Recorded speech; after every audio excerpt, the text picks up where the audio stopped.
2020 жылдын 20 октябрында республиканын бажы органдарындагы коррупция фактысы боюнча сотко чейинки өндүрүштүн алкагында Улуттук коопсуздук мамлекеттик комитетинин коррупцияга каршы кызматы тарабынан өткөзүлгөн оперативдик ыкчам издөө иш-чараларынын алкагында Кыргыз Республикасынын мамлекеттик бажы кызматынын төрагасынын мурдагы орун басары Райым Матраимов кармалып, Улуттук коопсуздук мамлекеттик комитетинин имаратына алынып келинди.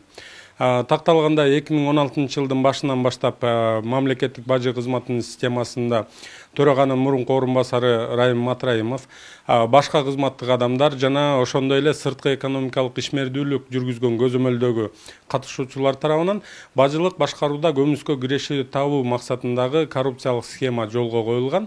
Анын негизинде мамлекеттик бюджетке ири көлөмдөгү чыгым келтирилген.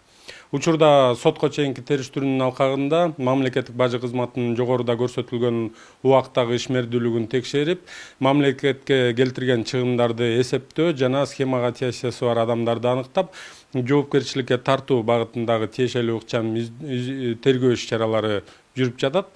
Муну менен катар тиешелүү ыкчам тергөө иш-чаралары дагы уланууда.